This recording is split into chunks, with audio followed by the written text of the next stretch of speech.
All right, welcome back to the Run.down post-game show over here on the Strickland YouTube channel as well as the Strickland Podcast Network. If you're listening to this afterwards, the Knicks lost 121 to 108. A Knicks and Dibs classic. I mean, this is like a throwback to 2021, 2022 if I'd say so myself. But 2 games in a row. yeah, 2 games are in a row of a 2021 classic. But yeah, I mean, Knicks, they seem like they got blitzed early on with Donovan Mitchell just like becoming the second coming of Michael Jordan because he's upset that he's in Ohio for some reason.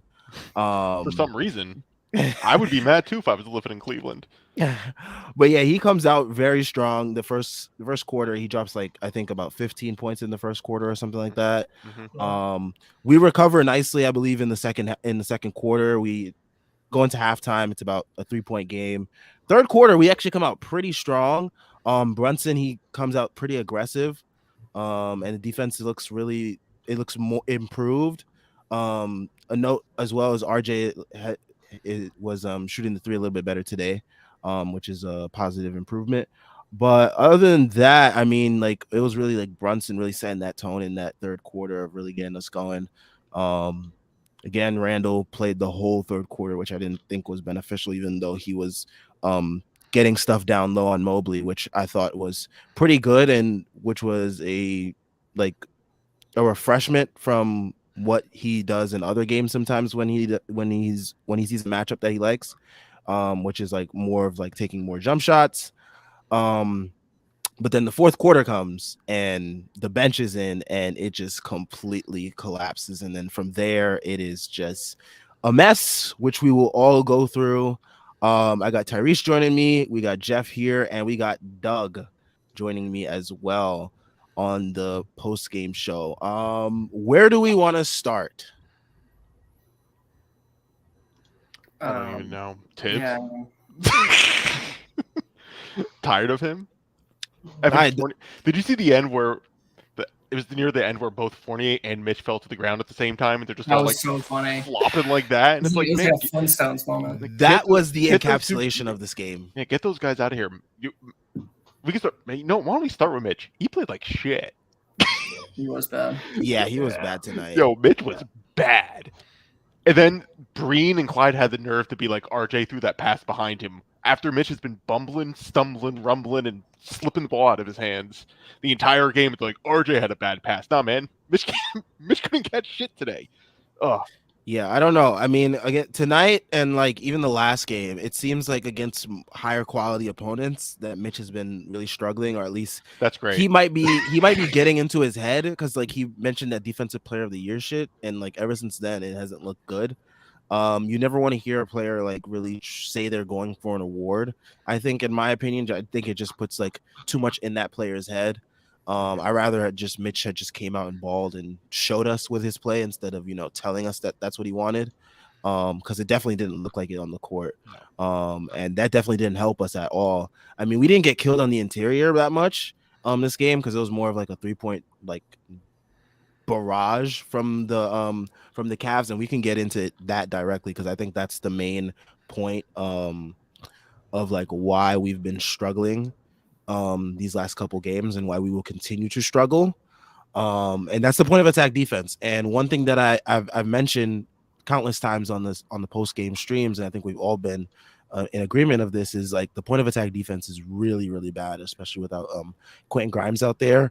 And without Quentin Grimes out there, it would make more sense to start someone like an Emmanuel Quickly, who once he came into the game was draped all over Donovan Mitchell, played great defense, I think, on him, really slowed him down to a degree, I think. But yeah, having Evan Fournier out there is just not like it's just not conducive to winning. And to start the game with Evan on Donovan Mitchell was just like Wild. dumbfounding. It's That was- yeah, that dumbfounding. Wild. Like That I don't was- know what he was thinking. Like you're actively conceding points at that point. Like game didn't even have to start yet. As soon as I saw like that was the matchup, you already knew that Donovan was Like gonna why is have RJ a Barrett great guarding game. Karis LeVert? It's Karis LeVert. It's Karras. I know he dropped Do you think 41 last year, but you think Thibs got scared by the 41 point 100%. outburst? 100%. for whatever reason he did, and I'm just like, dude, clearly the guy who's literally hitting 5 threes in the first quarter should probably be the one being guarded by RJ Barrett. But like, it's the not only did we know it was going to end that way, like you're not only conceding points, you're allowing Donovan Mitchell to get in rhythm offensively, because like, oh, you're just gonna have Evan Fournier guarding me. Okay, I'm just gonna have good looks. I'm gonna get in rhythm, and then that's it. It's over. When a scorer like Donovan Mitchell is in rhythm, it's over. Like you just allowed him to have a good game because you decided to have your worst defender on him to start the game. Like it's mind-numbingly stupid. Like it's I don't know. It's just wild. Like that, I knew like that right there. It's like, oh, this game's gonna be over quick. And funny enough, the Knicks actually hung in for most of the game, which was absolutely wild. But you know, the Fournier thing, we need to go. He needs to go. Stay on the bench. Go back to France. Go to Orlando. I don't care. Jeff? It just kind of makes the games pointless, I guess, in the short term. Like, you can't say if the only thing you want to be judged on is wins and losses, then you have to win, because you can't just be dying to win 40 games again. That's a pointless season. You know, like that's if Obi's going to play 14 minutes, if Fournier is going to play more minutes than Quickly and Cam, and I mean Cam was awful, so who cares? But I mean, I don't actually mean who cares, because I actually think Cam playing bad is more valuable than Fournier for the franchise long term. It's more valuable than I don't know, man. it's not. Cam He's is you find out he's bad, and then he's gone. But Like, we knew he was bad in the first place. That's the whole point. We knew he was bad. There's still like a cloudy question mark around Look, him. I do That's agree with Jeff though. Like, I'd rather watch Cam Fam than No. Fournier. No. Yes, Nobody no, wants you to do. watch him dribble. I'm sorry. I don't care. I literally do not care how bad Evan Fournier is. If I have to watch Cam Reddish take another dribble, I'm going to slit my eyes out. Okay? but Cam isn't going to be. At least like, he looked shifty on that one drive where he scored. He had a couple things. Like 1-7. But like, look, jeez, man. I'll put it this way: do you know how many shots RJ Barrett had in the second half? 4. It didn't feel like a lot. I would guess less. Yeah, he I had would 3. guess less. Right? Fournier had only 1 less shot in the game than RJ Barrett. Right? Like, at some point, like, you can't have Evan Fournier having this very similar usage than RJ Barrett. And you see also Tibbs they're running high pick and roll for Fournier so they can have a pull-up shooting threat. That's the logic Tibbs is using. He says, and that's the conclusion he's come to, right? He's like, we need pull-up shooting. We need this as a threat. The response is, let's not play quickly. Let's have Evan Fournier do it. Like that, he's a fucking idiot. And to me, this goes to, in my opinion, what Tibbs's biggest rotation flaw is that was showcased tonight. I mean, we had a 9-point lead headed into the fourth quarter, and the bench stunk it up, and then it was tied, and then the starters came back in, and then we got killed. So, like, you know, we can squabble about, you know, I agree with everything we've said. Like, Fournier shouldn't be in the rotation. But to me, Tibbs's refusal to stagger at all and to emphasize versatility is the biggest and the most, and the problem at the forefront. Because we go 8-minute stretches with, if you ask Thibodeau, who do you think our 4 best players are? His answer would, without a doubt, be Brunson, Randall, Mitch, RJ. Those are his 4. Those are to him the 4 best players on the team.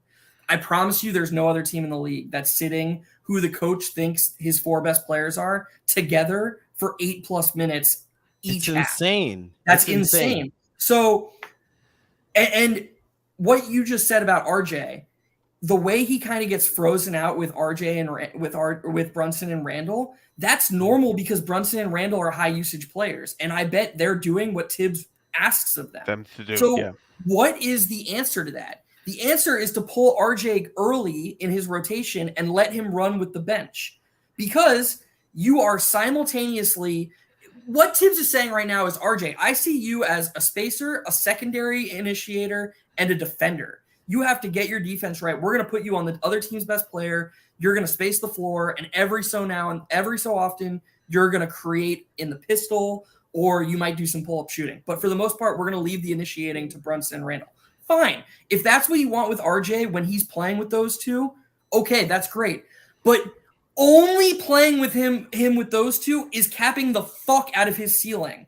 And it's absolutely ridiculous. You can do two things at once. You can have RJ do the things Tibbs thinks he is with Brunson and Randall, and then give him 4 minutes a half with Quickly and Obi and Hartenstein, and let him lead that unit and see what he's got there. Let him flourish. Let him get his foot in the game. You said it earlier. Donovan Mitchell, when you get him going, you're done. When you get him going early in the game, you're done. Maybe give RJ a chance to get going early in the game. Like maybe get him with the bench unit, who we have tons of evidence that he thrives with, and let him do two things at once. His refusal to stagger is by far the most harmful thing to this franchise right now. It's more harmful than playing Fournier. The Fournier thing's going to work itself out. Grimes is going to come back. But if you only view these two units as two units, and don't capitalize on the versatility that so many of our players have, we're a team with no ceiling. We're going to die on 38 wins again, and that's what we're going to do. Nobody's going to develop. Nobody's going to approach their ceiling, and it's just going to be another lost season filled with games like this that are pointless. That's what it's going to be. And I know I went on a little bit long there, but rightfully so. Rightfully so. Same. Rightfully so. I think me and Doug were the two lowest on the Strickland roundtable of the wins. You had 38. I went one lower with 37. We're looking good. We're looking good, man. We're looking good. We're gonna be in the Wembayana sweepstakes, so we're looking good. But yeah, this is exactly the reason why I was low on the Knicks. It was not just to be the pessimist and not to be like, oh, I'm hurt from last year. It's like, no, like these are things that like the coach has shown us time and time again. It looked pretty good to start the year against, bad teams, but I was like, let's wait to see how this looks against better teams.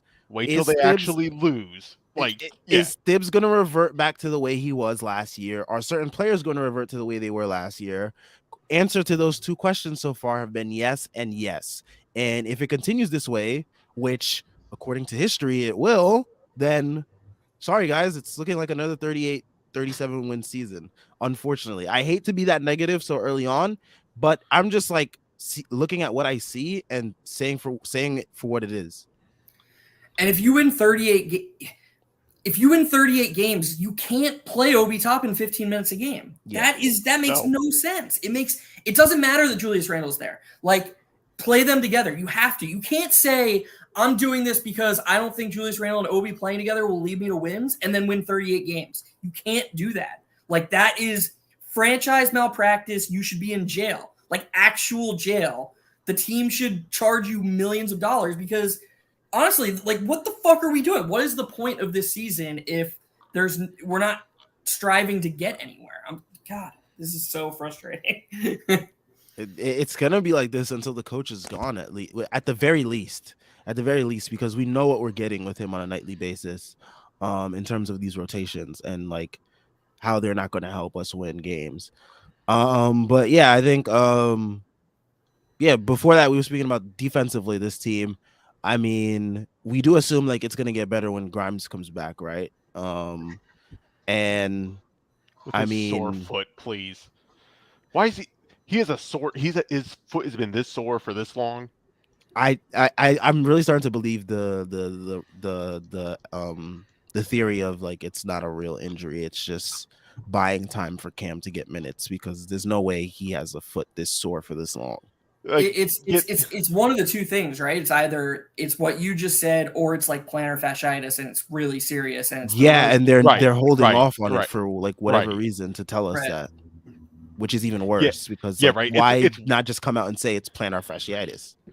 Right. Yeah, because everyone would be like, well, yeah, no, you have to you have to rest on this one. You can't just be out here playing on it. But yeah, no, I don't know, man.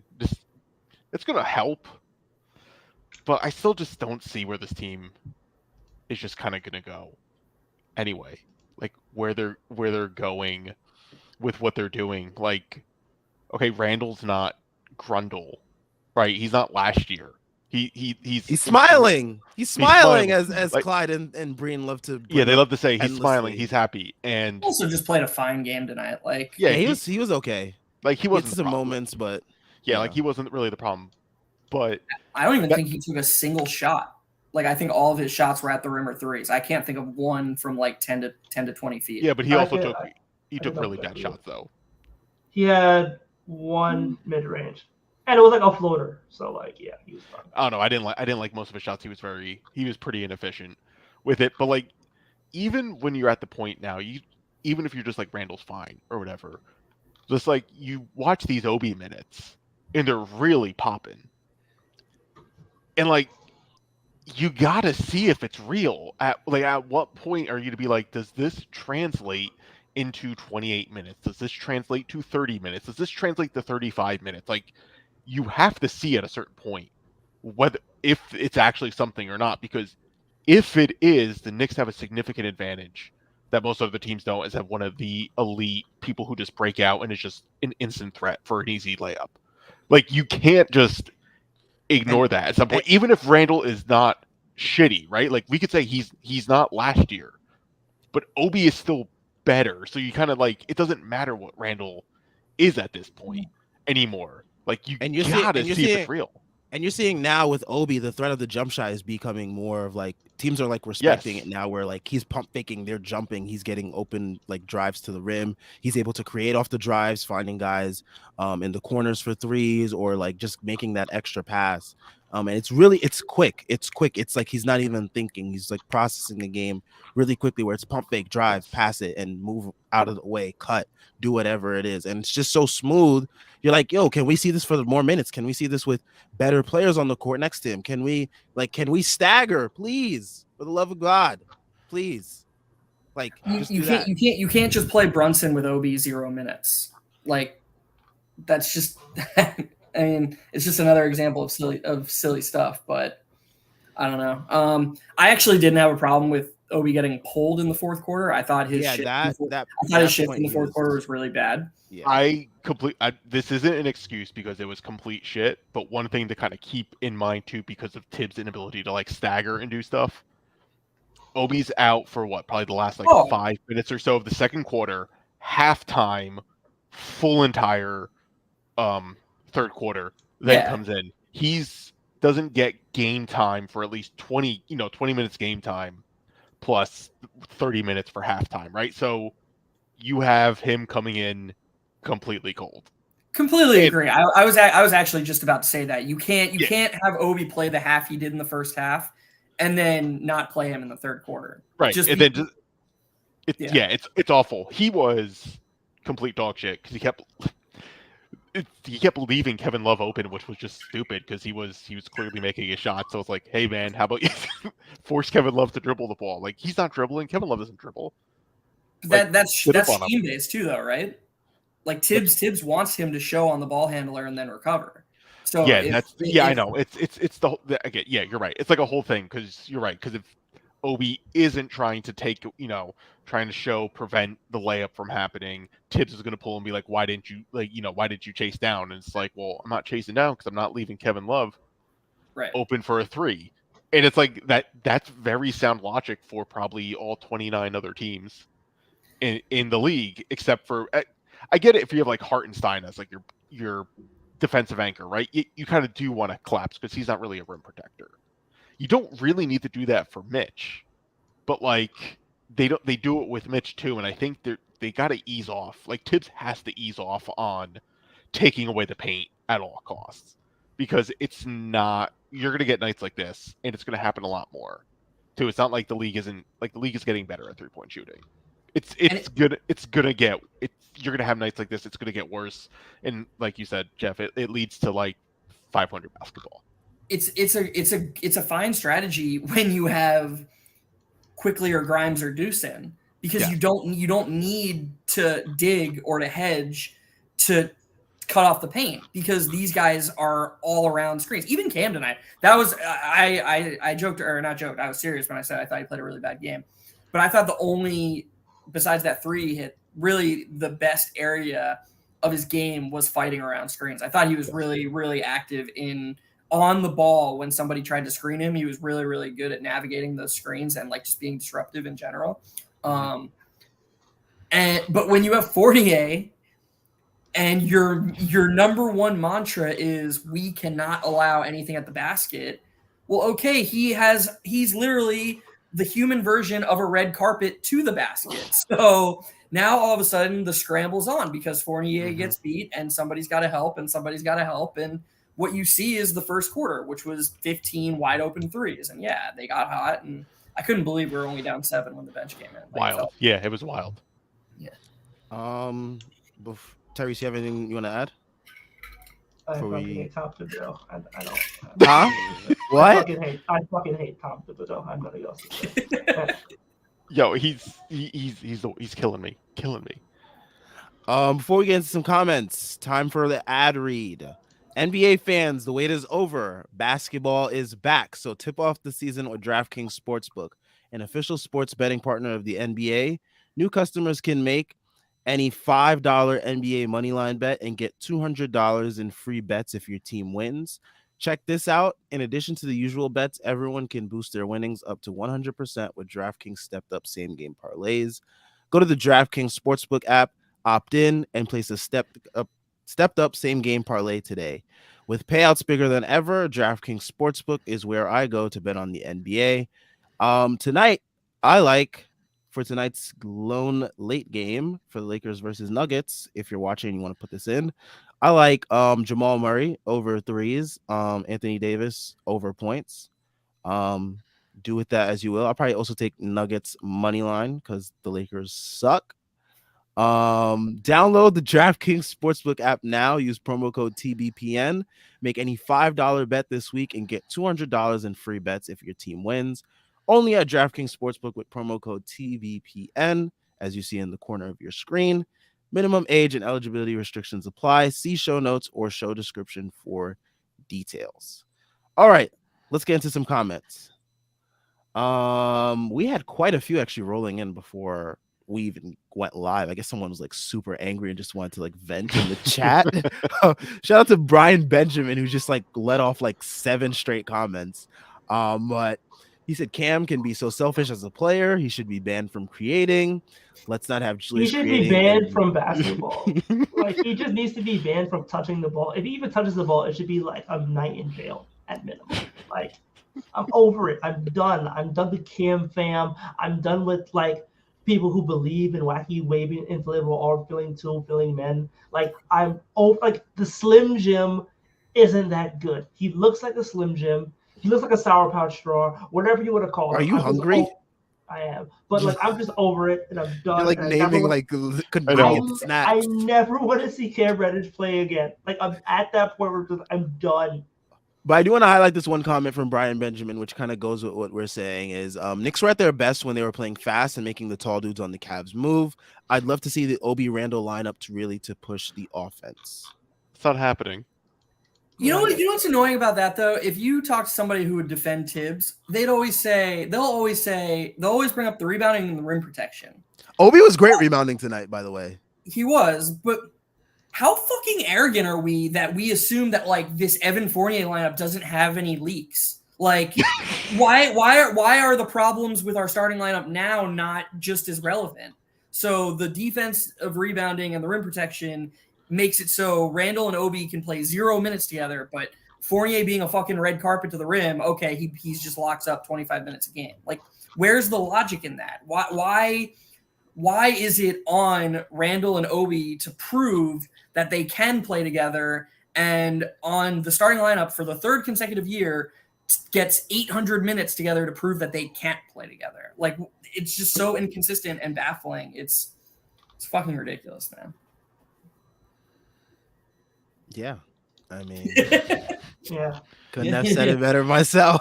I want to know what Tyrese is also doing right now while we're doing this, because he's clearly distracted. He's concocting He's angry tweeting. You're angry tweeting. He's either thinking about what he's gonna eat when the stream is over, or That ordering too. a Cam Reddish jersey. Right, like you already know, like he's distracted.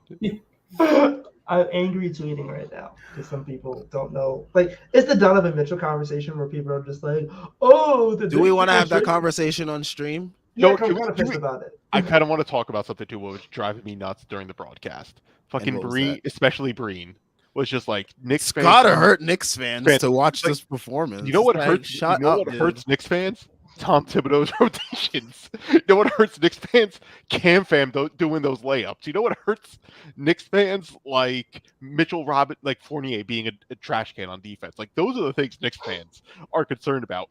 No one gives a shit. That Donovan Mitchell is like far removed from my mind like, right now. Like nobody. every cares. time you mentioned that, I was just like, okay.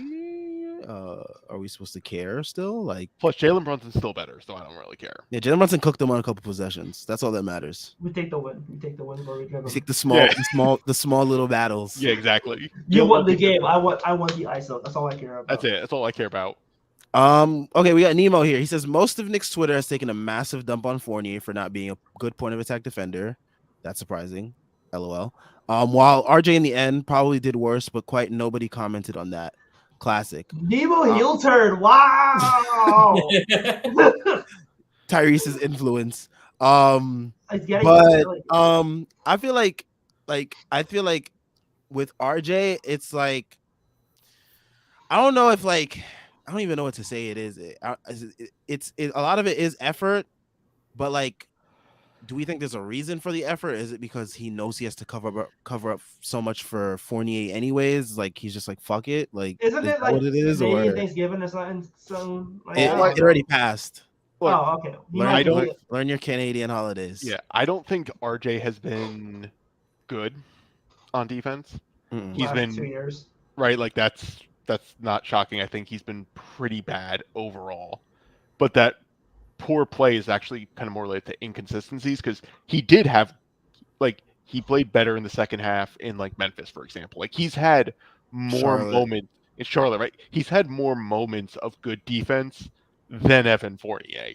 Yeah. So if you want to, we know he's capable of it. It's just a matter of him stringing it together. Right. So like RJ has been not good on defense. I'm not good. It's not even a defense. So I wouldn't even say that. But also, if you want to defend Evan Fournier for like bad point of attack defense, you should be criticizing the coach who's like, Evan Fournier, go guard Donovan Mitchell to start the game. Right. It is so inherently a Tom Thibodeau problem because he's not even recognizing strengths and weaknesses. Like he's not capable of recognizing that.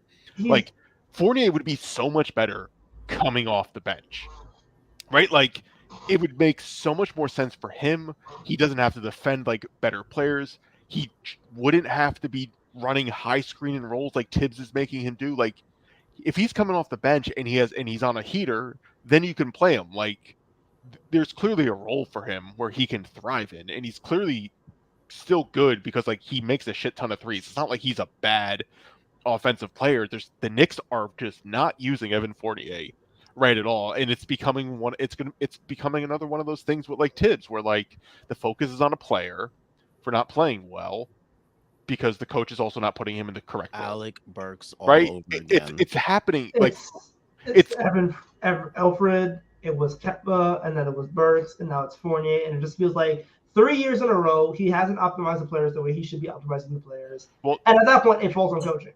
Yeah. Terry, hold on a second though. Alfred would only be optimized if he was like shipped to the moon or like fair, but like don't put him in that discussion. I know you're right, but still, like if Alfred was coming off the bench and playing like 12 minutes a game, I don't think anyone would care. I don't think anyone would have cared at the Knicks. Exactly, because at that point, like you knew, like Derrick Rose was literally doing 17-minute straight. Yes, because he could not play Alfred Payton to close the half because he was so bad. So it's like, okay. You clearly don't trust this guy. You're reducing his minutes, but you won't take him out of the rotation. And it feels like you have two other guys on the bench who could do more, who are better in the starting lineup and play the same position. So if you want to play this guy, play him, sure, but play him off the bench. And the same thing with Alec Burks, where it's like, okay, well, Alec Burks is a good player, and I get you want to run the offense through Randall, but this season is going nowhere. So why not just play quickly to start? Yeah. And now it's like, okay, great. now you're in a situation where your point of attack defense sucks, RJ Barrett's overextended, and you have two guys who really aren't good defenders, but they can be good defenders if you play them in the right positions. You saw Brunson, you saw Randall have their stretches, but they can't be consistently good defenders right now. Yeah, right.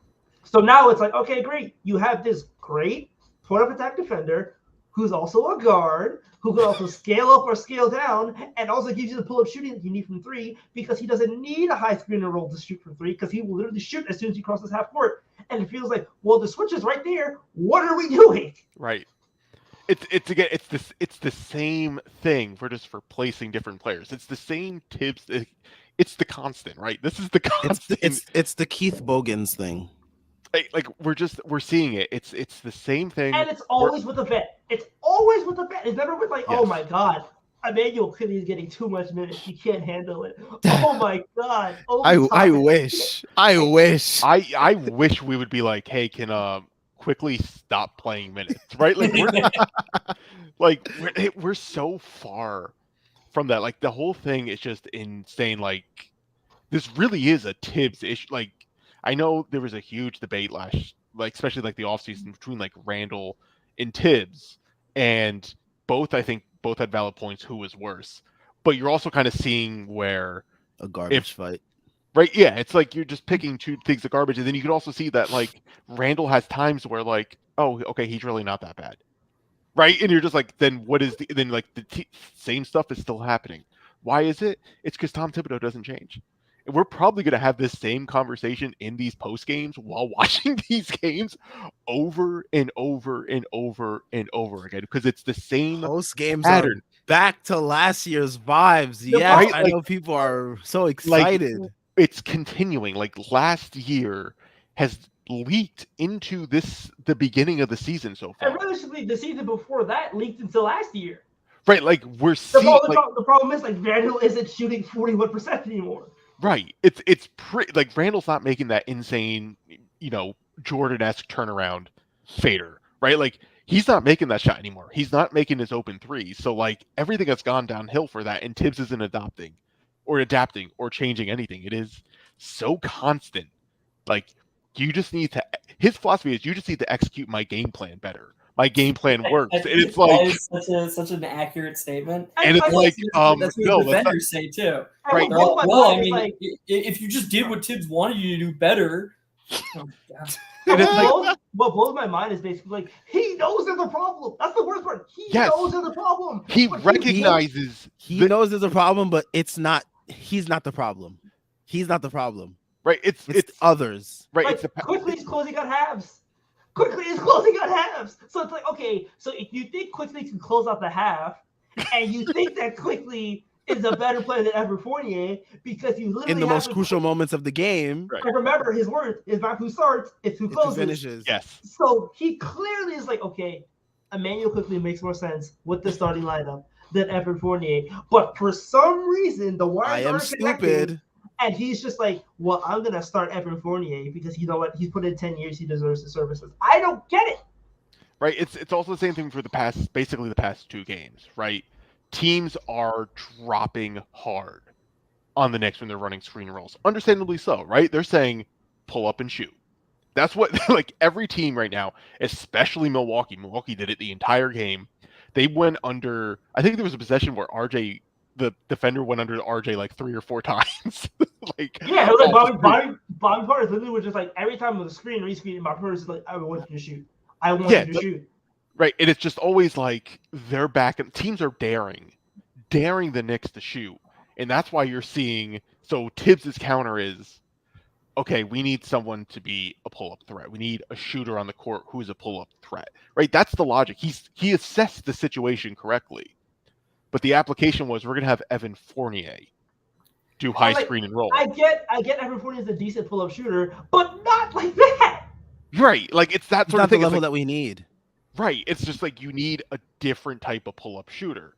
His is more of like, yeah, it's like you need a different pull-up shooter. You need someone who is comfortable just straight up pulling up whenever. And you have that guy on the bench. Even if you think, like, let's just say hypothetically, you think that Fournier is a better pull-up shooter than Quickly, which is wrong. That's not true. Quickly Quickly is better at all the other aspects of basketball. pick and roll. Like he's the roll, better. Yeah, like he's the better player for that situation. Like, so Tibbs correctly assesses an issue on the offense, and the solution is just using the same players. Just execute the game plan better, right? Evan, be better at pick and roll. And it's like, no, that's not how this works. Like, you can't just tell someone to be better and execute better. Like, I get like the idea of like practice, and you should. That is a great ideal to have, because Tibbs' ideal, you could say the defense does make sense, right? You actually want to collapse, you want to prevent the shots, and then you want to spring out and do a contested three. Like, the logic is sound, but when you actually do it, like, shit happens. So like, you need to adjust. Defense. Like, everybody can't run this defense. Like, I don't think the scheme is the problem. The scheme isn't the problem. His like solutions to situations on the problem. The problem is, it's just like he's using the wrong personnel, and the right personnel's in front of him. And for 3 years straight, he's analyzing the situation, coming to the correct conclusions, and just going, well, you know what? Nah. He's just like, no, Quickly's a bench guard, right? Like, he is. That's it. That is all he sees Emmanuel Quickly as, and he also just sees Obi Toppin as like the energizing four, right? Like, he doesn't see anything else from those two guys, and it is clearly the strength of the Knicks, because not only has the bench been like better than the starters, they're like, it's the same thing as like last year. They're putting up insane differentials in these small samples, and it's a very convenient argument to be like, right? You could just be like, well, this is a small sample. This isn't going to extrapolate if you play them more minutes because it's so condensed. But it's a self-fulfilling prophecy, because they're proving his point. Like, it's illogical to even the whole thing. It's not like people are like, all right, just play the bench all these minutes. It's like, no, stagger, play different players with the bench, so that way we can get the best mean outcome for everyone involved. Like, the fans will love it. You'll win, Tibbs. Like, you'll win the games. The players will get better on the court. Like, it's a win for everyone. Like, you have to keep your job, because he's literally coaching for his job at this point. And he's like, at this point, he's gonna get fired if he keeps doing this bullshit. Which is why it's like, I don't understand why you're not trying to like pull everybody you can in order to not get fired. Unless he's just like, well, I want to go to Cape Cod. You know what? This is a classic like coach move anyway, especially for like these older coaches. You kind of see it when their backs against the wall, they go to like the worst sort of like tendencies and things. You saw it with Fizdale. You saw it with Hornacek. You're seeing with Tibbs right now. Like, any coach that is like has their back to the wall, they don't recognize what would save their job. Pretty much ever. When is the last time you ever seen a coach actually recognize what would save their job? I don't think I've ever seen it. Like, done. And I have a really obscure answer to that question. So you're not a big football guy, right? So there's this coach named Ron Rivera, who Riverboat Ron, that is what they called him. Early in his Panthers tenure, was like the worst in-game manager of all time. Everybody had been calling for him to get fired for like years. They start a season 0-2. And then out of nowhere, he just starts going for it all the time. Like, he just starts going, like, he knew he was going to get fired. So he was just like, fuck it, we're going for it all the time. He starts going for it correctly, like on 4th downs. And he got this nickname, Riverboat Ron, because of it. He just like got bullied into being a good coach. It was very, very weird. You can say that like Tom Coughlin too, I want to say. This Panthers fan that I'm friend with changed his Wikipedia to, I haven't seen a mistake this bad because it started with, he went for it on 4th down and got it. And then after the game, he said he thought it was 3rd down. And then starting with that play, he just started going for it on 4th down all the time. And this guy changed his Wikipedia page to, I haven't seen a mistake this bad workout since Christopher Columbus found America looking for whatever the fuck he was looking for. And that was Ron Rivera's Wikipedia page for a long time. So there you go. There's an answer to your question. Wow. So the thing is, New York media won't bully this guy into doing this shit. You're right. They won't. Like, they love him. In the preseason, in training camp, this dude went up to the media and was like, no, Obi Toppin and Randall's minutes together, they're skewed because of like blowouts and shit. And it's like, well, like, where's the reporters to push back on this that are like, well, even if that's the case, still small sample size, why not continue to see if it works in, They're not- non-blowouts? They're not equipped for that. They Of don't. course not. And Like, this is they're why not all their good at it. requests for more access suck. It's not even like I don't even think at that point it's their fault. Like I just think fans are psychos, and we just know all this stuff, and we want specific answers. So we should be the ones that are reporters instead of them. Or I have there should been, be more of a symbiotic relationship between the two instead of the hostility, and just be like, hey, like I'm not even kidding. Like someone from the Daily News could, in theory, just like copy, say like all of my stuff, claim it as theirs. I wouldn't care. I'd be like, finally, they're finally doing something. Like we provide so much free, But content they for are them. too proud to do that. I was just saying, we provide so much free content just for shits and giggles. That's what I do. I provide it for shits and giggles. I couldn't care less. We do this post-game stream for shits and giggles. Right? And it's like you could just take what we're doing for free. We'd be like, oh my god, finally someone's answering our questions. Like you could just plagiarize us. And we would all be like, okay, I fine. literally would not care. Like, Please. Literally, no one would, and it's just like they have too much pride for that. That's their issue. It is. It's like, man, just Like just even work when with us. even when you quote tweet them with something, some of them will take it in good stride. Others will not. Yeah. I miss him. I miss him so much, bro. And you guys know who the others are. But let's get into another comment here. We have Chris Bernhard. He says the way this is going, we are all going to be saying amen by next October. Are we? Nah, we never Amen. get lottery luck. Yeah. Amen, Thompson. We're not even getting one of the Thompson twins. Like, forget it, bro. We're gonna get Knicks. Ouch. Like, we're gonna get like Blake Lively. And if you guys don't know who that is, Who? like That sounds like a white. Derek Lively. No, Oh, Blake Lively's. Isn't that the Blake chick Lively- from Gossip Girl? I was about to say that sounds like a No. white co-star from like a Yeah, 2000 sitcom. Now you know what I was watching. Anyway, She's married to Ryan Reynolds, I think. Yeah, there you go. Yeah, exactly. again, hey man, XOXO. But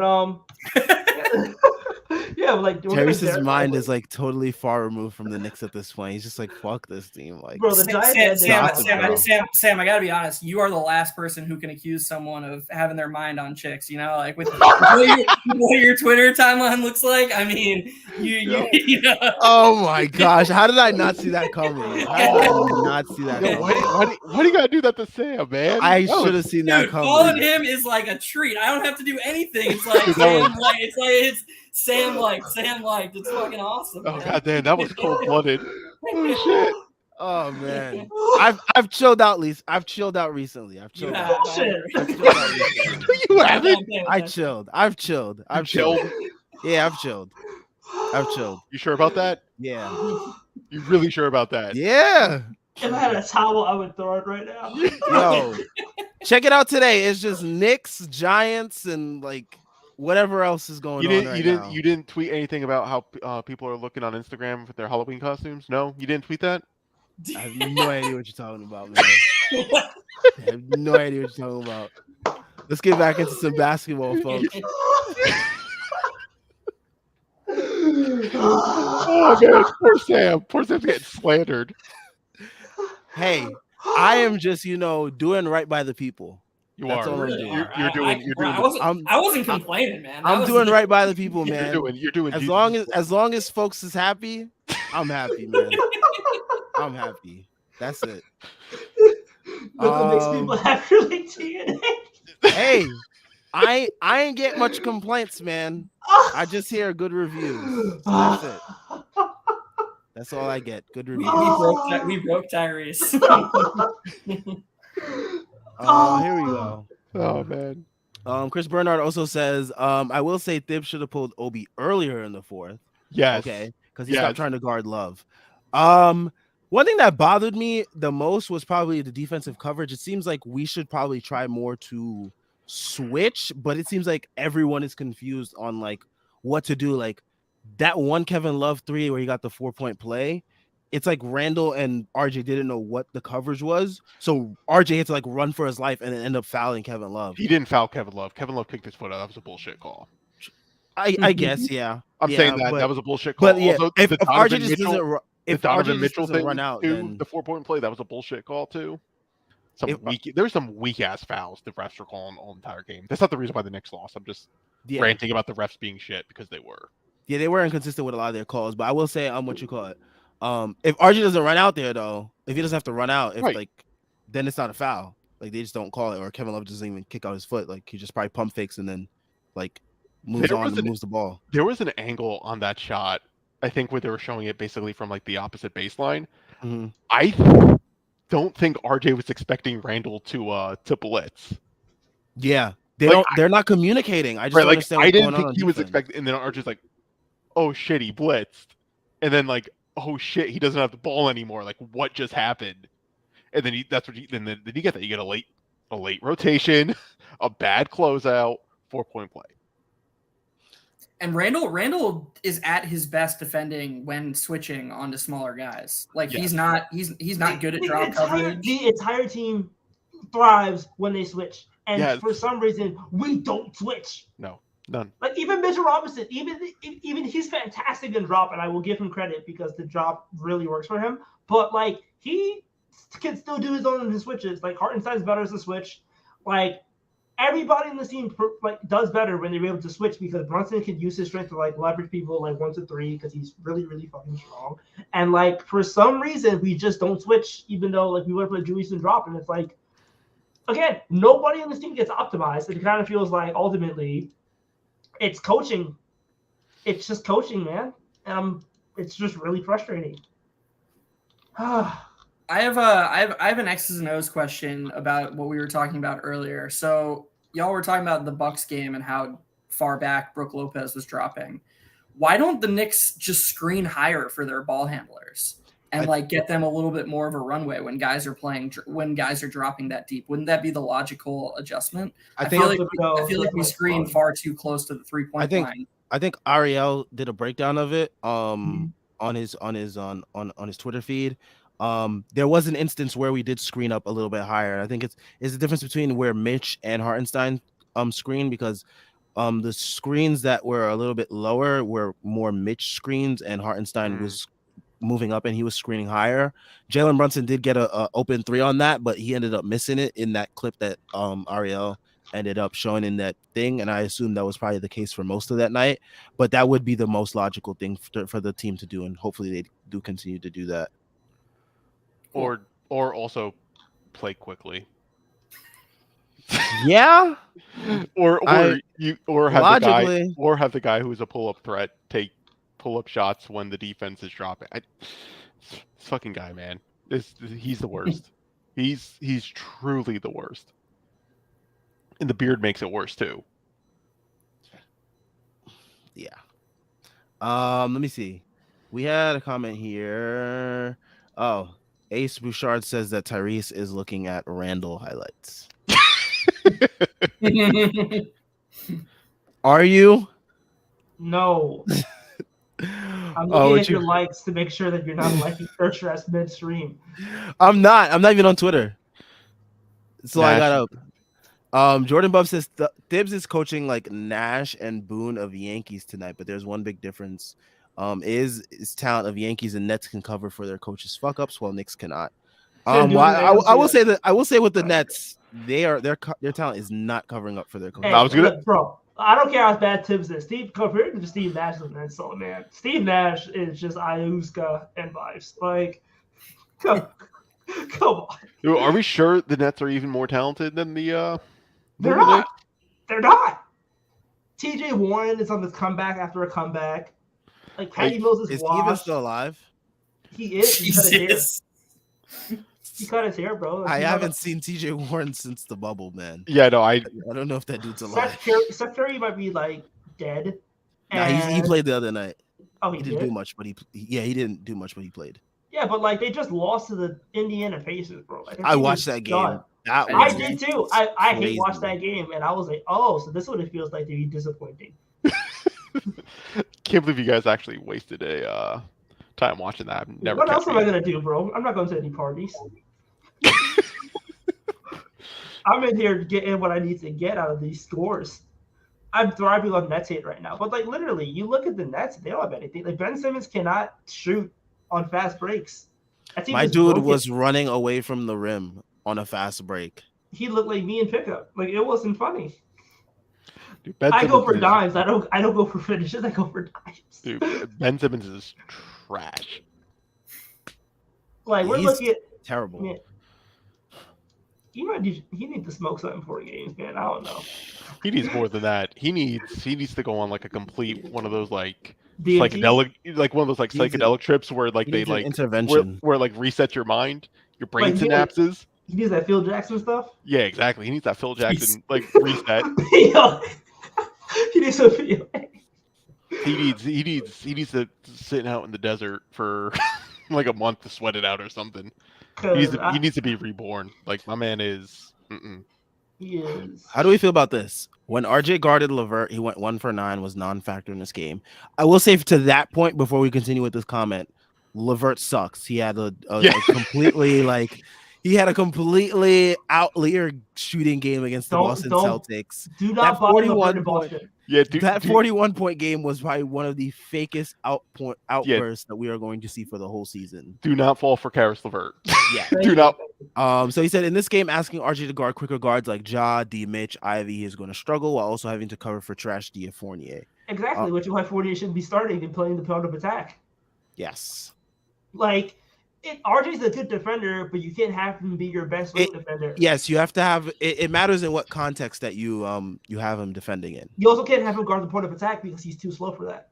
Well, you need to mix it up though with like all the good teams you see like do throw different people at the point of attack, right. And that's what you would want, right? Like you would want RJ to be thrown on someone randomly, like in like late in the third quarter when they're tired. It's like, oh great, I got to deal with a big physical guy. I have to like get around him and shit like that. Like there is benefits to doing it, but if you're gonna do it for the entire game, like Tibbs does, because he doesn't like switching up matchups either for whatever reason, like that's what you're gonna get, and it's then becomes easy if you're constantly doing it. If you're not having to constantly do it, it's a little different. Like I don't know, the man doesn't understand that you can mix things up.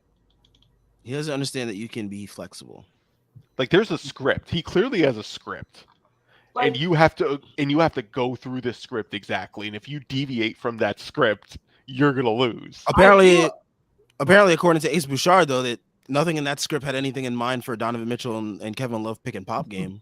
No, I honestly feel like Tibbs better be coaching NFL. Like he feels like an NFL coach more than like he an does. NBA coach. Because NFL coach, you get the script like your first couple of halves. You get to like realistically, you're not really switching a lot of dudes out.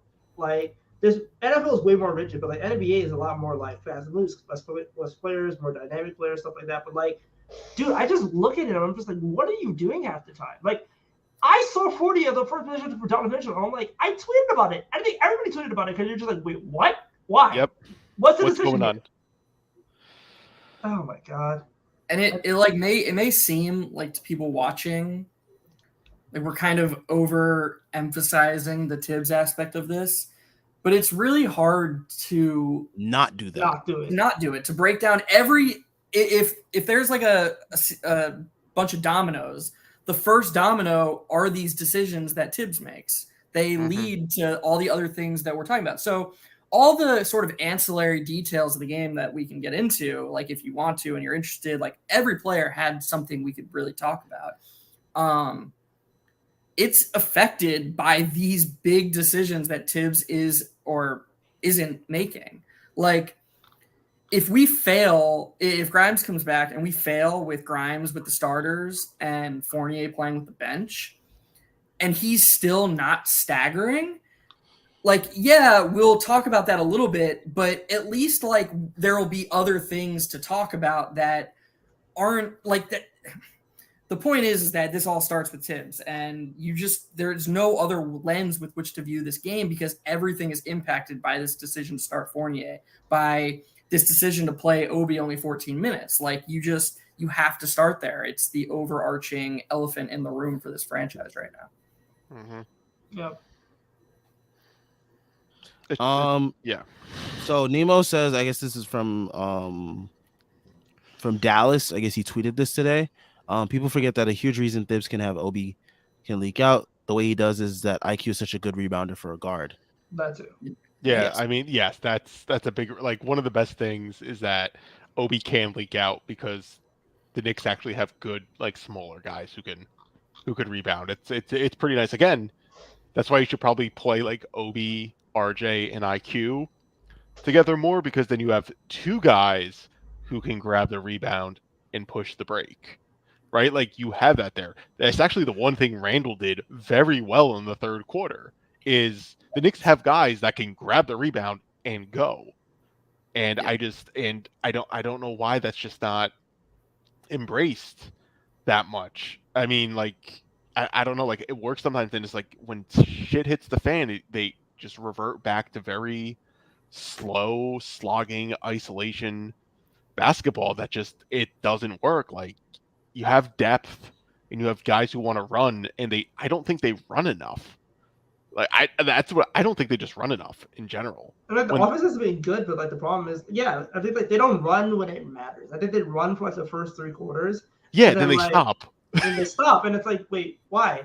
Like it's That working, right, it's what got you here in the first place. It's like and you don't have the personnel to deal with the Donovan Mitchells of the world because realistically, you're not going to outshoot them. You're not going to outplay them because you're a bunch of like.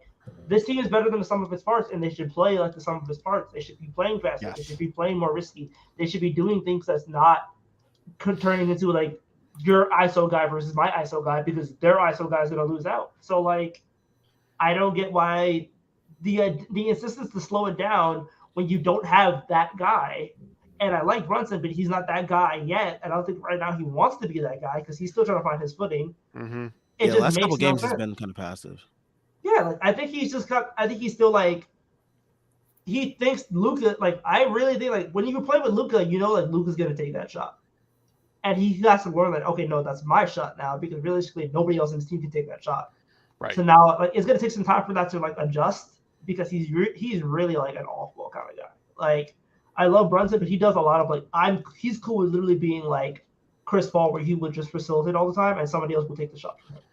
But I think he needs to like learn how to like embrace the fact that okay, no, I'm the guy. This is my team, and I need to take those shots. And they'll come, but like it's definitely a mentality switch. And to sort of dive back into the RJ part of like how he's impacted by all this,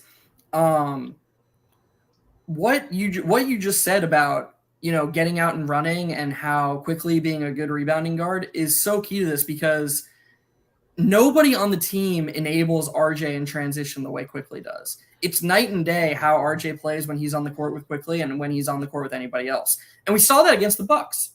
He was awful in the first half, and then he salvaged his game playing in the third quarter, playing with the bench. RJ led that team. I can't believe that Tibbs played the Bucks game, watched the Bucks game unfold, watched how RJ played with the bench in the third quarter, and then was like, you know what? Nah.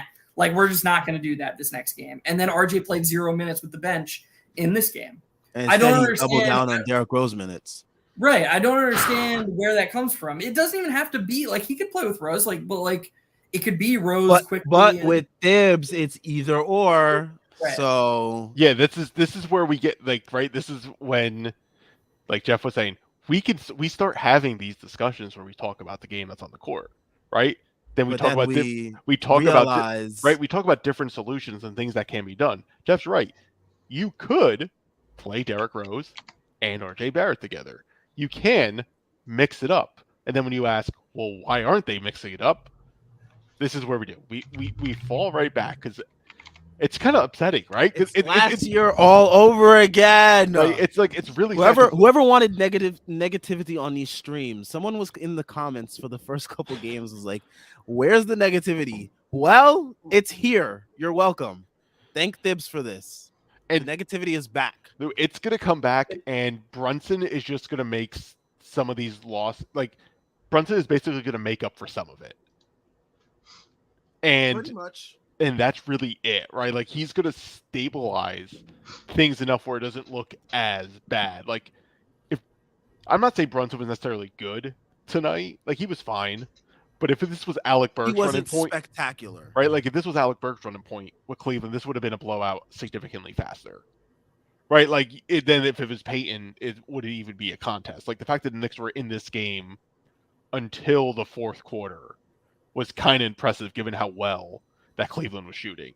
So like the team is pretty good. They really are being held back by their coach and coaching and just Brunson not being really, really good. Like Brunson's gonna make an all-star team, and I'm still gonna be pissed about this season. Like that's the problem. Yeah.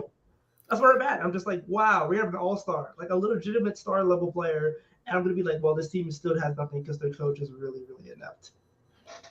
And I mean, the fact that it's even remotely debatable, and I think it's more than debatable, but the fact that it's even close to debatable that Tibbs is hurting the team's chances of maximizing wins for this season is embarrassing because no team is sacrificing more to try and win this season. Like, there isn't a team trying harder to maximize every win it can out of this rock than the Knicks. Mm-hmm. And he's not even doing that right. He's not even doing that. If it was like the Kings or some team, or maybe the Kings are a bad example, but some team whose clear 5 best players are all like a little bit older, and then they have these young guys who aren't yet ready to contend or contribute, but like probably should be playing more because their 5 best players like can't win anything meaningful. Okay, like at least Tibbs would have an argument like these guys are by far my best players. I'm going to play my best players. He's not even playing his by far best players. He's not even doing that right. So I just don't get how anyone can look like us in the face and be like, well, you guys, you just got to trust what Tibbs is saying. Like he knows. Like, no, he doesn't fucking know. He's playing Emmanuel Quickly 19 minutes. No player has correlated with wins more in the last 2 seasons than Emmanuel Quickly. You want to fucking win, play Emmanuel Quickly 30 minutes a night. Like he'll help you win. Stop playing Evan Fournier 28 minutes a game. Shit isn't hard, man. Like, stop saying he's doing everything he can to win. He's not. I promise you, he's not doing the best job he can to win games with this team. He doesn't even actually maximizing wins. We would all at least be a little bit quieter about it because we'd be like, all right, like we know who Tibbs is. He's trying to win, and yeah, he's putting the best product on the court. He's not even fucking doing that. He doesn't even hockey assist correctly. Right, like his whole platooning aspect isn't even done correctly, right? It would make more sense if you're going to platoon is if you do swap Obi and Quickly for Fournier and Randall, because then you could have those two be the focal point of a 2-man game off the bench, and they will probably beat every single bench doing that, right? Like he doesn't even platoon correctly because he doesn't even put the 2 best lineups to platoon together. Like he doesn't even do that correctly. Like we're saying to stagger because of what the starting lineup and what the bench is. Like that's why it's like the solution is like, well, you should probably stagger them to blend everything together. He's platooning, and I don't think he's even platooning correctly because I wouldn't do that. That would like my first team wouldn't be my first team. So I don't know. Did we even talk about the positives of this game? What positives? Yeah, there was the positives would be what RJ made a couple threes finally, and then he didn't get the ball for the rest of the game. Like yeah, every positive is like followed up immediately by like a negative. Like it's because like the positives should be stronger, but they're not because Tom Thibodeau is literally making our positive negatives. Right, because it's like Randall had a good third quarter. He did what you wanted to do. Like he was played like too long in the third quarter. Exactly, but then he played the entire third quarter. He played the entire third quarter. Then it's like, okay, now your bench is coming in cold, and they're like, what's going on? Why is my bench not playing well? Let's throw out the starters again. It's like, no, what are you doing? Like, you got to give them a break. It's like, insane. Yeah, it's one of those things too, because you can look at the positives, and they were immediately cut off because of some sort of stupid decision. Like, Randall was good the third quarter. He probably should have only played the first 7 to 8 minutes, and should have had a little break, and then he comes in later, so you actually give Obi the third quarter, start the fourth, see where he's going, then put in Randall. No, he couldn't even do that. All right, so looking ahead to our next game, the Hawks, they come into MSG. I don't want to look. They are 4-2. We gotta look ahead, Terry. I'm sorry, we just have to. But yeah, we got Trae Young, DeJounte Murray, that backcourt coming in. Let me just check what their stats are real quick because I do want to see. They get volume stats, but they're mid. Who cares? Yeah, they have all the points and shit, but they're like shooting like shit. So it's like I don't care. Yeah, I'm peeping it right now. But yeah, what are our main concerns going into this game? Tom Thibodeau's still the coach. It's the same thing. Like, is Fournier really going to start again? Are we really going to do that again? Can you imagine, by the way, if Garland played tonight? The fuck would we have done then? Like, what are we going to do if Fournier is still starting the next time we play Cleveland and Garland's back? We will say, Cleveland, we accept this ass whooping in advance. Thank you. Yeah, really. Like, So like who? All right. So going into this game, all right. Let's break down the starting lineup match. Trey Young, I can't Uvalde. even see this. Why don't we just follow in the footsteps of the OB Muse Twitter account and go on fucking strike, man? Like, this is bullshit. This is bullshit. I'm trying to have as much fun with this because I anticipated this coming. I knew it was coming this whole time. Yep. Trey Young is shooting 33% on high volume for three, so he's just chucking it up. Do we put Fournier on him? Fournier is going to be put on him, and he's going to go off. No, seriously, I think Jalen Brunson's gonna start out on Trey. DeJounte's obviously gonna have. Ball buckler. So is Fournier on Hunter or is he on? I think for me, it would make more sense to put him on Hunter. What they realistically should do, they should put RJ and DeJounte, and they should put Julius on Trey, but they won't do that, given the lineup. But They won't do that. That would be a better. Given the specific lineup, because the actual answer is you start Emmanuel quickly, but that's not happening. Yes. So because of that, going based off the sad reality that you probably should have Randall on Trey because they don't the Hawks don't really have like a big guy that I'm actually worried about exploiting Brunson. You can literally put Brunson or John Collins. What is John Collins going to do? Yeah, John Collins is still on the Hawks. Yes. Yeah, he is. Surprisingly, I know, right? Yes, because the Hawks did the stupid thing of letting everyone know they wanted to get rid of him, and everyone was like, "No, thanks." For some reason I thought he was a free agent, and no one wanted to sign him. No. He's still on That's Bridges. But, yeah, that's Bridges. Bridges, no one wants to sign him because he's going to jail. Yeah, that's understandable. Yes, but you're right though. Okay, what John Collins is going to cook in the post? Okay, good luck with that. Please, I'll take John Collins trying to cook in the post. Every single time. Go ahead. Obi's going to play 12 minutes again because Randall takes that John Collins matchup really personally. So Tibbs going, he's got it going, dude. Oh man, so all right, let's not talk about what we want the matchups to be. Let's talk about what they actually will be because we know this coach all too well. So I think RJ's going to start out on Trey. No, I think RJ's going to start out on Trey. You think RJ's going to start out on Trey? Okay. I think RJ been DeJounte. Yeah, I think RJ. Yeah, I figured RJ on DeJounte as well. I don't. Fournier and Trey. I think because all of us right now are Fournier tracing Share on screens. Look, I think our initial instinct would be, well, yeah, RJ should be on DeJounte, right? That is our initial instinct. Mm-hmm. We need to question our initial instinct for everything that goes along with the decision making of the coaching staff on this team. RJ and John so that's why RJ is going to be on Trey Young. Because we are so certain that it would be DeJounte, because why wouldn't it be DeJounte Murray? So you're thinking, oh, okay. You're like, oh, this is too logical for the Knicks to do. Let's think outside of the box of where. Yeah, I'm doing the meme. Is Fournier really going to guard DeAndre Hunter? Who is Fournier going to guard? Oh my Nobody. God. No, he's not guarding anyone. That's the thing. It doesn't matter. He'll be on the court. He's not guarding anyone. There were so many moments. I know, Isaac. There was some moments where Isaac Okoro, he obviously ignored Isaac Okoro, but then Isaac Okoro cut back door and then ended up getting an easy pass to Evan Mobley because Fournier is just Fournier. But there were so many moments where Evan Fournier was completely lost as soon as someone started moving off ball. He was just oh, let me go to my man real quick. It's bro, are we for real right now? This is who we have on the court. Bring him off the bench. Man. I know he was in Eurobasket, but is he did he lose his mind in Eurobasket? Did he stop paying attention to?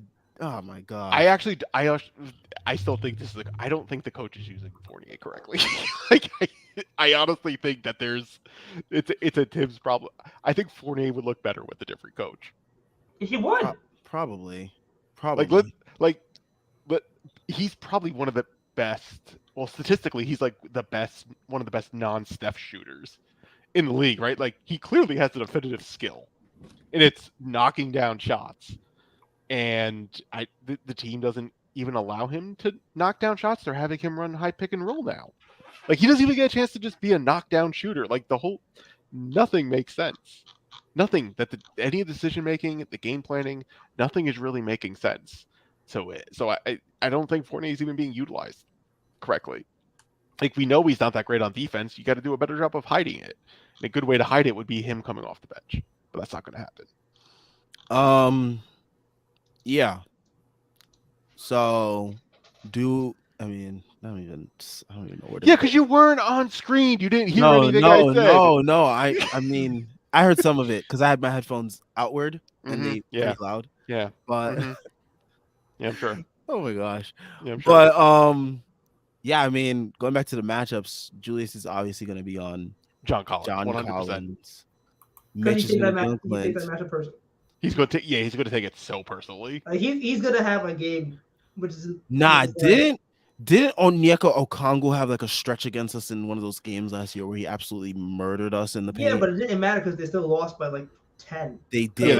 They still lost it. That's what happens all the time they go against the Knicks, where it's just like, oh, they had that one win, but that was like when Randall wasn't playing, and it's like when Randall plays, they can't stop him unless it's the playoffs, and then like he goes off, and he's probably gonna go off for like 28, 9. Maybe they gotta put up like playoff decorations in MSG. No, where's the game? Where's the game? Is it game's at MSG? It says MSG. Okay, I was gonna say if we were Atlanta, like Atlanta just put out like playoff decal like everywhere and just like spook him. Like their Believe shirts. Yeah, just like come in like full playoff getup and just like trick if only this game was on like Halloween, because that would have been like, oh, he's seeing ghosts. It would have been hilarious, man. Oh man, but yeah. So obviously the matchups aren't ideal because Fournier is in the starting lineup, not Emmanuel Quickly or Quentin Grimes. So anticipate a very slow start for. I don't even think our offense will had a slow start today either, but I just anticipate like Atlanta will probably get off to like a blazing start. I think the opposite. I think what's going to happen is the Knicks are going to go all crazy and they're going to be like up like 11-2, like what always happens against the Hawks. And then what's going to happen is like they start to make their comeback. Something's going to happen. Somebody's going to get subbed out early. Like he's going to sub out RJ early for like Cam Reddish. And then like what happens is Cam revenge game. Oh, you're right. We could definitely see a Cam Fam revenge game, and he is just bingo.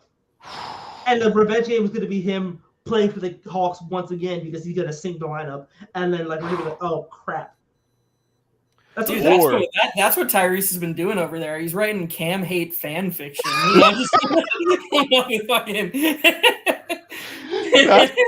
He's been dreaming that up in his head the whole time. He's like, how can I fucking get that's what's gonna happen. That's why he's maniacally typing over there. He's like, gotta get this out. That's what's gonna happen. What's gonna happen is basically like, oh, everyone's gonna be going off, but Brunson might get Trey on like a switch, and he might wet it up in the face, and then Brunson's gonna do all this stuff, whatever, and then whatever. Anyway, whatever. Resume. Just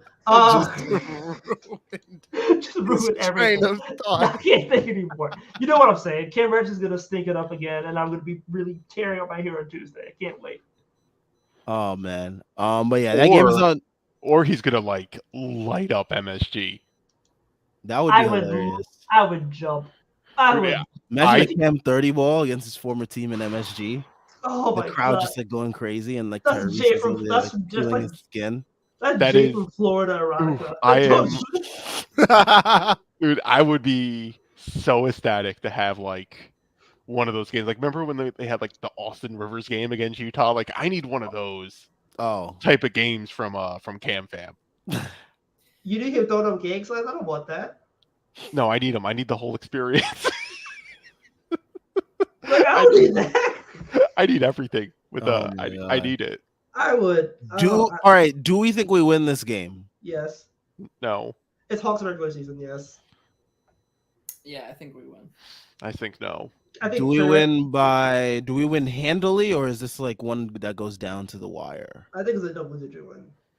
Not high double digits, but like I think it probably like 10 to 12. Yeah. Fake comeback. I mean, wow. I feel like it's a close win. I'm gonna say it's a close win. We're getting a patented Ooh, we fake eke out a comeback. close win. Okay, I mean we've done it before against. Yeah. I think we're getting. Mitch is gonna put Clint Capella in the damn Swiss Superman, like the Swiss straitjacket, whatever. Like Mitch Julius better. Mitch. Bitch. I know, right? Mitch I don't- better show up. Bitch better have my money. If the Knicks lose, let's just say they do lose, and then they lose to Boston to go to 3-5. Does that, like, when do we think, if it happens, when does like the pressure start being on? Like, okay, like we 20 gotta games. We gotta get to Thanksgiving first. Like we gotta get to Thanksgiving. Yeah, Unfortunately. listen, Tibbs is Leon's guy. Leon is going to give him as much time as possible. Like he should be fired right now. Right now. I'm not even sure I want Tibbs to be fired. Like I think all the stuff we've been saying, there's validity and truth to everything we're saying, but I do think that we're very much skewing it, and we're only saying the stuff he's bad at. I think first of all, the grass is always greener. I don't think we get enough exposure to other teams to fully grasp how many other coaches have leaks that would similarly annoy us. And I also think we're not emphasizing the stuff he does well, which I think there's actually a lot of. I would feel pretty comfortable saying, I obviously don't watch any team as much as the Knicks, but I watch enough NBA to say that I would feel comfortable saying that Tibbs is an above-average coach in the NBA today. Now, is he an above-average coach for this roster, for this team, for this franchise at this moment? No, I don't think that. But my point is that I do think that we're kind of telling a very, very skewed story. I'm just curious if, like, first, Grimes has got to be put in the starting lineup. He won't get fired before Grimes or Quickly starts. You guys agree with that, right? Like, it won't just be. Yeah. He won't. Yeah. He's not fucking going down with the Evan Fournier ship. Like the GM's, Rose isn't calling him into his office and like, Tom, look, we got to start Grimes, and Tibbs is like, nah, I'm not doing that, and then he just gets fired. He's starting Grimes first, right?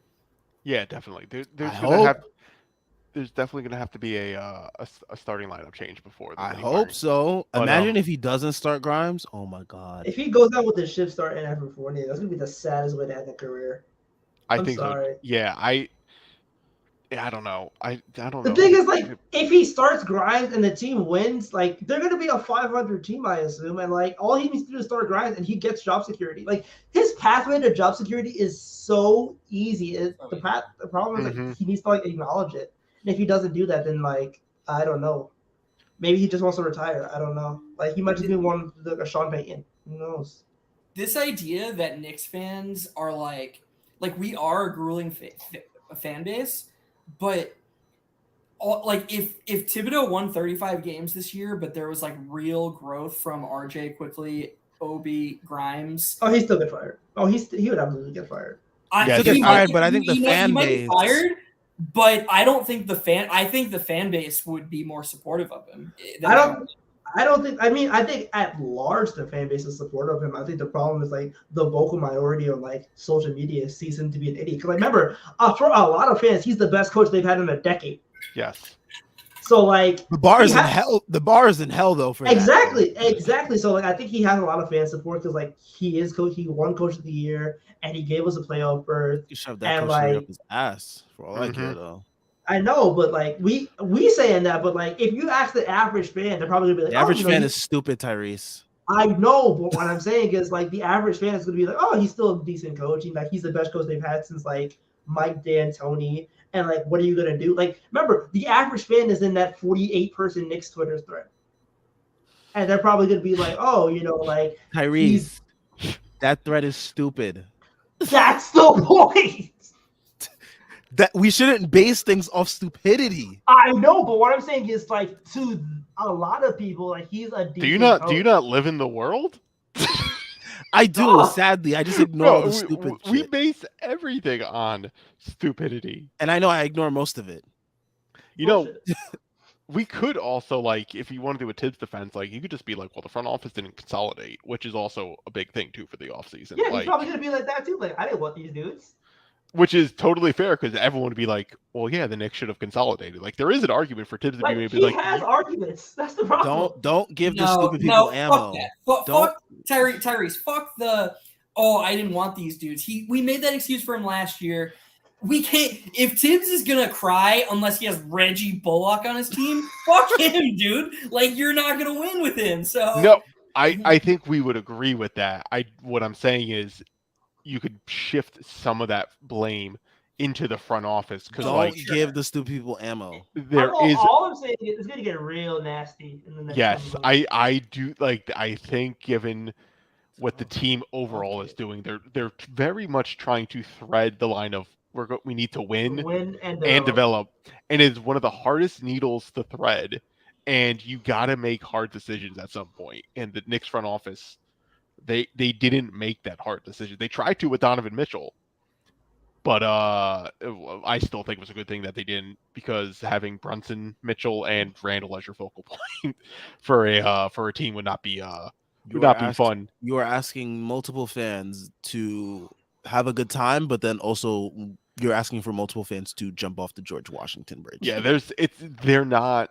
I don't think they're threading the line well right now. And Tibbs, who is the main problem, I would say, really makes this worse than it needs to be. That is a good point. Like, as long as they try to have their cake and eat it too, they're going to have neither, and they're just sort of going to be stuck. They're going to be stuck in purgatory. You got to make a hard decision, right? They need to make a decision pretty much on Obi Toppin and Emmanuel quickly, right? Like, they picked up their options for the 4th year. They'll go into restricted free agency. The Knicks have to make a decision, though, and they have 2 draft picks as well. Like, that's right? Yes. I think this next stretch going into the offseason is going to be a lot of unpopular and hard decisions, because realistically, how much money are you going to commit to guys who play sub 20 minutes a night? Yeah, we're gonna reach that point, and I think we could talk about the game to game stuff. We could definitely criticize Thibodeau, which we always do, because he's an idiot. Like, it's totally fine. I do think, though, like, when we take our step back from looking at the macro, we're just kind of like, well, the front office is trying to thread a needle that they probably shouldn't be threading, and they need to make it. Yeah, but like they need to make a choice now. Like, they need to make a decision at some point. If you think Thibodeau is your guy, then you have to consolidate, right? Like, you have to make a choice on, like, I'm going to play these veterans or I'm going to play these young guys. Like, you kind of have to make that choice then, if you're going to say Tibbs is your guy. But if Tibbs isn't your guy, then like they got to start making hard decisions, right? I'm telling you, if Tibbs is your guy, you're kind of making that decision for yourself. Like, if Tibbs is your guy, like, right? This might sound crazy, but they should look to trade quickly and Obi at this trade deadline. I honestly think they do. Because, like, they had 2 draft picks coming in, and you're not trading out of a 3rd draft. They're not doing it. Like, straight up, like, this draft is super deep. This team is probably going to be in the lottery, late lottery, but still in the lottery, and they have a chance to move up. Like, maybe they consolidate 2 picks into 1 pick to move up, but, like, ultimately, I don't think they're going to carry 2 rookies on this team. Obi, Quickly, Grimes are they're going to trade some dudes, and it's probably going to be like resetting assets, because, like, they're not going to pay them. Like, are you going to pay Obi Toppin? What are you going to pay? Again, we talked about this earlier. I'm like, are you going to pay Obi Toppin if he's going to be, like, fighting for minutes? If he's still fighting for minutes year 4, at that point, you're telling me you don't think he's good enough. Mm-hmm. So, like, why not just get a dude who's going to be a little cheaper and won't be as, like, underneath the bright lights, and just try to get something for Obi Toppin if you can? Like, it feels like that's where this is heading at this point, because, like, they wanted to trade these dudes. They couldn't trade them when they wanted to. And now it's a matter of, like, well, you're not going to play him. You're not going to pay him. You might as well trade him and get something back, even if it's, like, 2nd-round picks, which sucks. But ultimately, like, that's what I've kind of been talking about the last 2 years. I was like, you got to trade some of these dudes because you're not paying all of them. And if they think Grimes is untouchable, then you can't pay Obi and you can't pay Quick.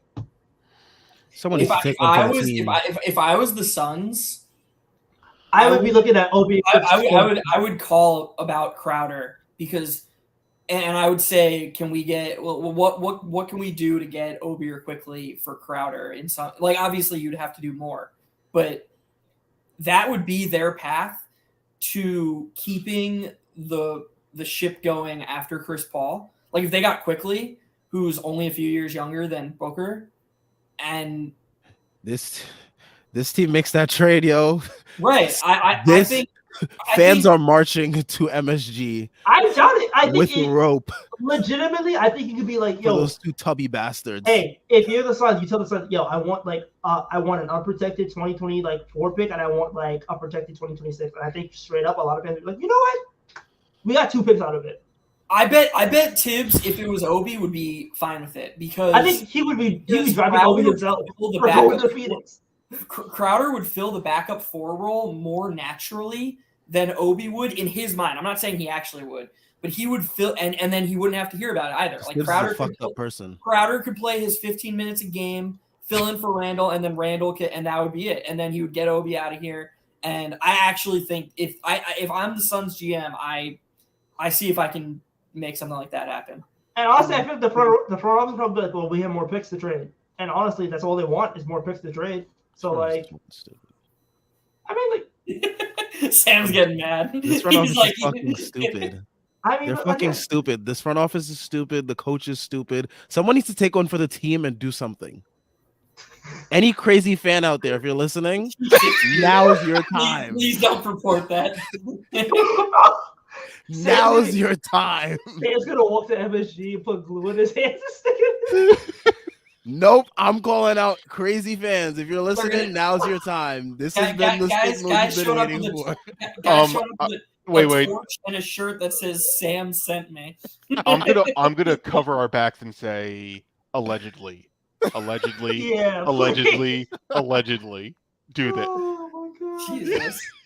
That was all obviously a joke, but yeah, this front office is fucking stupid, Allegedly, again, allegedly. We don't want the lawyers on us. Oh, Allegedly. Oh, of course not. Allegedly, that was all a Sam joke. Allegedly called for an alleged hit. I didn't say hit. I said if you're Allegedly. I allegedly didn't say a hit.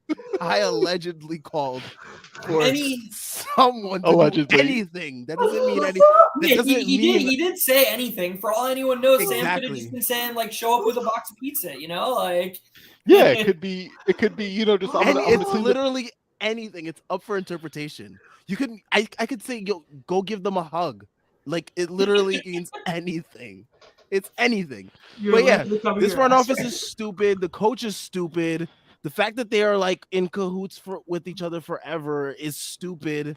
And like the fact that I believe that trade would be plausible for this front office is stupid. And like this fan base should like have a freaking riot if they trade IQ and Obi for freaking Jay Crowder. Oh, obviously, I wasn't saying Jesus. I'd allegedly snap my neck. Okay? I'd allegedly do that if that happened. For Jay Crowder, I'd allegedly snap my neck. Okay. Oh my god. Can we the post games would be some comedy right there. They would be. And Sam leading into another loss. Jay Crowder played 18 minutes. Can we trade Tibbs? That's what we need to do. We need to trade Tibbs to like Sacramento, Yugoslavia. Yeah, I was gonna say send him to like the Czech Republic B League. You were like on the edge of saying Ukraine. I thought you were gonna say Ukraine. I was about to be like, all right, this has literally been the rundown. Nah, I chose my territories carefully. Okay. Send him to the Greek Sea League. He'd have those Greek motherfuckers playing some defense though. He would. You know, like he'd have them grinding. He would. How do you say ice in Greek? I don't know. I'm gonna look it up. I think it's just ice. Oh, that's hilarious. Actually, it's just like ice. Oh man. I think that will do it for today's show. We are clearly on the verge of losing our minds after another Knicks loss, which is good as you are. I know. You okay, Sam? Nah, just hearing that trade could be concocted and like thinking to myself, like, you know, the Knicks would actually do this. You gotta re-up on the timeline right now, bro. You're out. But yeah, I think that will do it for today's show. Thank you all for tuning in. As Jordan Bub says, leave a like and subscribe to the channel. Help us get to 1K. Helps us out a lot if you leave a like. If you're watching afterwards, leave a comment. If you're listening to the audio, check us out on YouTube. It's very fun. just not hearing our voices, but actually seeing the facial expressions that go with all this BS that we're saying. Make sure y'all tune in to the post game after the Hawks game. Hopefully the Knicks win. That way we won't be as negative. If you like the negativity, maybe you're rooting for a loss. I don't know. At this point, who cares? Check out the links. Check out the links in the description to everything Strickland related. We got links to the site, the Twitter, the merch, the Patreon. Yeah. Promo code TBPN. And I am done DraftKings. for tonight. I'm going to save my voice for my teaching tomorrow. And I will catch you guys on Wednesday. If you have a gambling problem, 1-800-GAMBLER.